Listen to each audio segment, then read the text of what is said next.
He's going to be down the 1-yard line. Could not quite stretch it in. Wanted to get into the end zone, but he will go to the 1 on a very nicely executed play. Mike Magruder finally stops him inside of the 5, and he stretches to the 1. Well, Mike Quick's worked with this kid. He wore number 82. Chris T. Jones, and this is the key to an offense like this. They call it the West Coast. Call it what you want, but you have to run after the catch. Where's the ball when the legs get down? The ball's on about the 1-yard line to, half foot. So it is first down and goal to go. Ray Rhodes has thrown the flag out, so he wants this thing reviewed.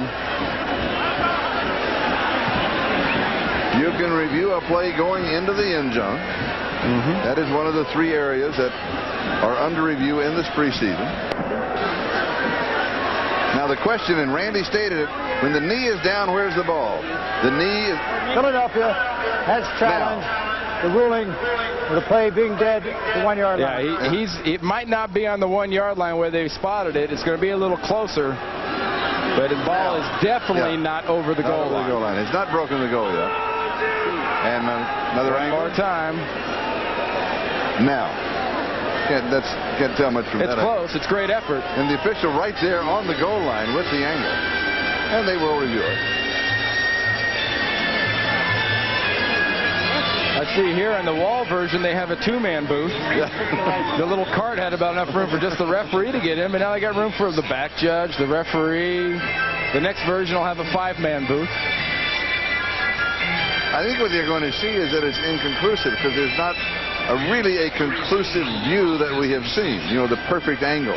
You notice how the ball was his arm was kind of like cocked and crooked up like that when he was actually on the ground. The ball and his arm were not extended till after he was down. Well, I agree with you. I just don't think, to make it to overrule, they have to have conclusive evidence, and I don't think they'll say this is conclusive. Great running after the ball, but watch the right arm. Is it extended? Down. Not yet. Now it's extended. Following review, the challenge is denied. First and 10 on the 1-yard line. And the challenge is left. Philadelphia has 1 left. New England has 2 remaining. And Ty Dittmer, after an inauspicious start, he was 0 for 4. Now 4 of his last 6 for 93 yards. So following the interception, he's really turned it around, hasn't he? Diving over the top for the touchdown is Charlie Garner.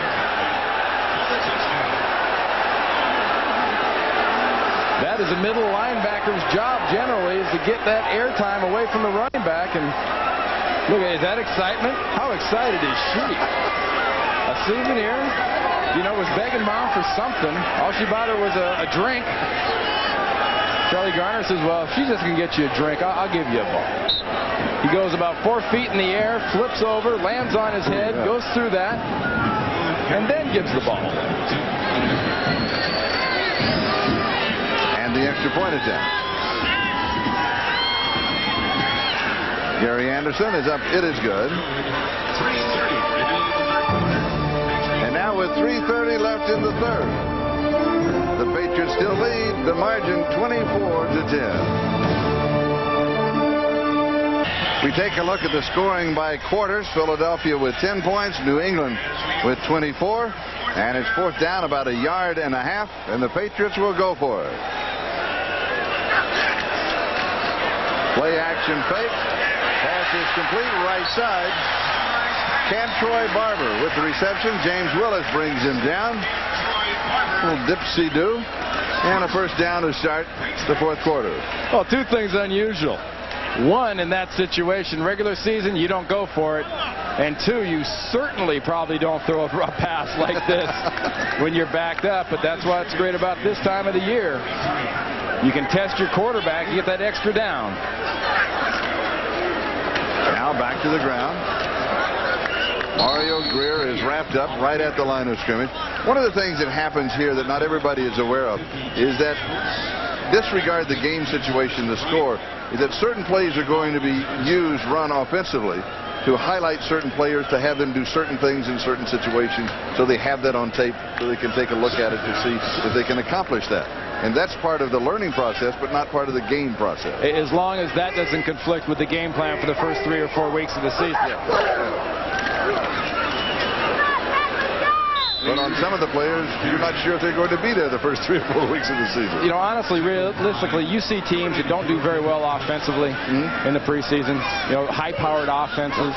It's kind of like saying, well, I normally play solitary with a full deck. We're trying to play solitary with like 42 cards.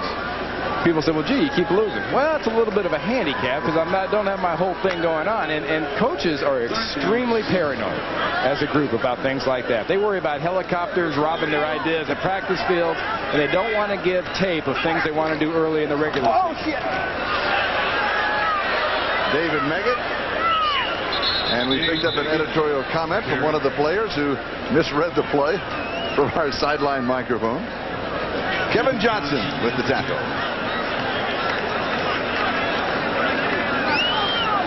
You know, we keep talking about the fact that there's a kicking contest, I should say, I guess, between Barr and Vinatieri. You know, Vinatieri. I've got to deal with this. If I'm Bill Parcells, the big decision isn't how long can this guy kick. The decision process is, do I feel comfortable with him in an important game for big points rather than Barr, who I know can do the big ones for the big points in the pressure situation. And he has it here from 45 yards away. 44 officially. We'll step aside for a moment.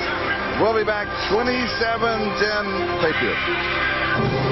Adam Vinatieri will be kicking off for the New England Patriots. He has field goals of 30 and 44 yards in the ball game. He was going to do all the kicking. That's what Bill Parcells told us.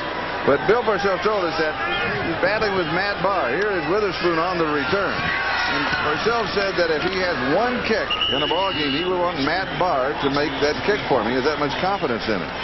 Well, remember, this guy's 40 years old, but he still kicked the longest field goal of his career last year at 39. Now let's check out NBC tonight as Matt Barr, 9th on the NFL all-time list. And also on the all-time list, and that is the must-see TV all-time list.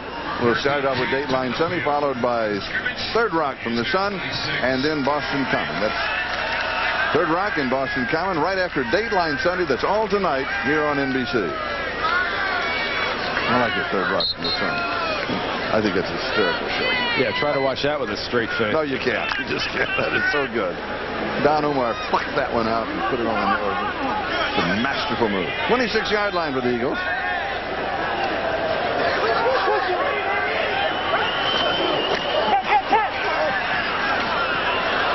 And the deep pass is just off of the outstretched arms and fingers of Diallo Burks. Detmer still the quarterback. And now in at left guard is Jermaine Mayberry, the #1 pick out of Texas A&M Kingsville, also known to most football fans around the country as Texas A&I. Yes. Big left guard. He came to camp with like little bronchitis, which developed into pneumonia. Had to spend 3.5 days in the hospital, and it just set him back too far. Originally, Ray Rhodes wanted him to be the starting left guard, but learning to pass block, learning an offense is just too much right now. Has to get the weight back up. This pass is complete to Burke, incomplete to Burke. Yeah, what a problem for a guy, Charlie, that's 310 pounds. He says, you know, my playing weight's 325. You know, we saw him last night. He had chicken wings and pizza. It ain't going to be long at this rate. Oh. He, by the way, is legally blind in his left eye because of an underdeveloped optic nerve. And so what has he done?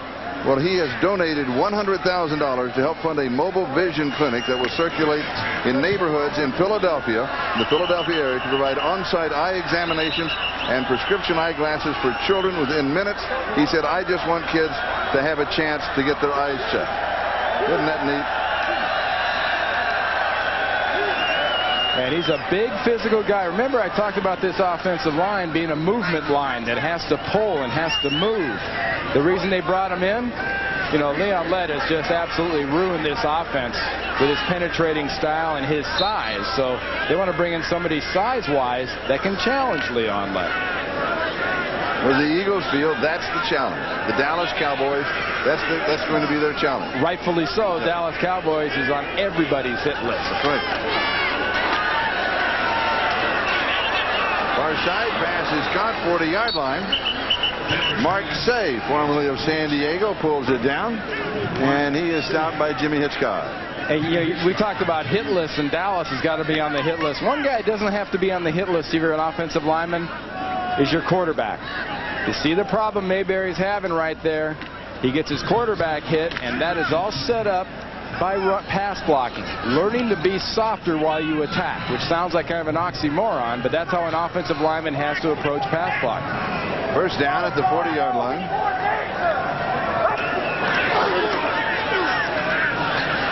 Going deep down the sideline. It's incomplete. There's a flag on the far side. Remember, we talked about, too, Charlie, that, they got Mayberry with the thought of Leon Letton in mind.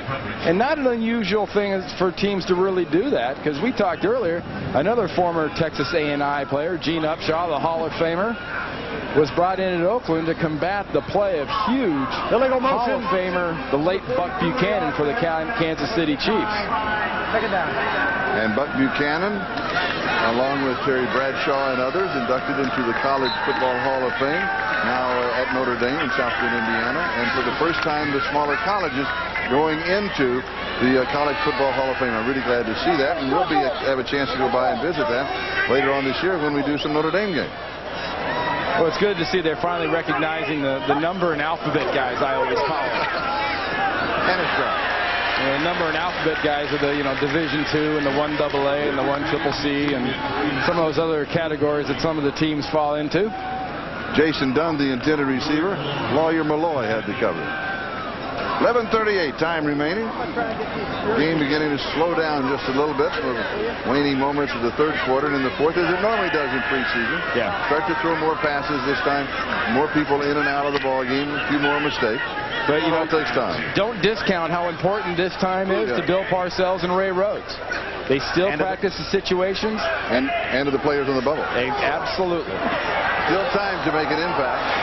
Overthrowing everybody. But just barely. Now, Lawyer Malloy was the closest receiver to it, and he has a different colored jersey on. Freddie Solomon, the intended receiver. Charlie, we've seen a couple things last few plays for, Detmer's standing back there getting all kinds of heat, and it's not all born of bad pass blocking. They are blitzing these guys like crazy. Richie Kotite and the Jets played him in the preseason second game and blitzed them like nuts, brought like 40 blitzes, and you watch that on tape, you see it works. Don't hold! New England's trying it too. Troy Brown backs up, takes it at the 10-yard line, has an opening at the 20, and is down around the 24. 50 yards on the kick, 14 yards on the return. We'll step aside for a moment. We'll be back as New England leads 27-10. 2. He's hit from 30 and 44 yards out. Will be kicking from the 15, a 25-yard field goal attempt. A tough decision for Bill Parcells. With his history and his background, I don't know. I know who I'd choose. I'd go with the guy I know can do it now. Because if Barr goes on a waiver wire, he'll be picked up in a second. Well, I tell you, Vinatieri has really looked good today.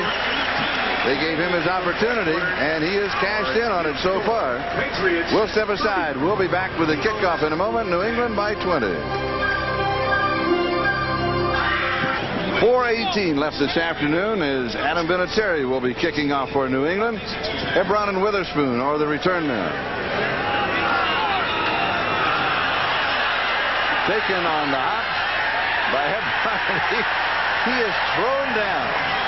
He is thrown down by Ray Lucas, a bubble man for the Patriots. That is the dreaded, I got it, you take it by the receivers. Neither one wanted that one. And, Von Hebron is in a tough spot because when you're a veteran, this is his fourth year, you've been on the bubble every year. What do you do? I mean, what do you do at the end of this game? You haven't had a shot offensively. You've had very few shots on special teams. How well do you sleep tonight? Bobby Hoying is the Eagles quarterback, number 7.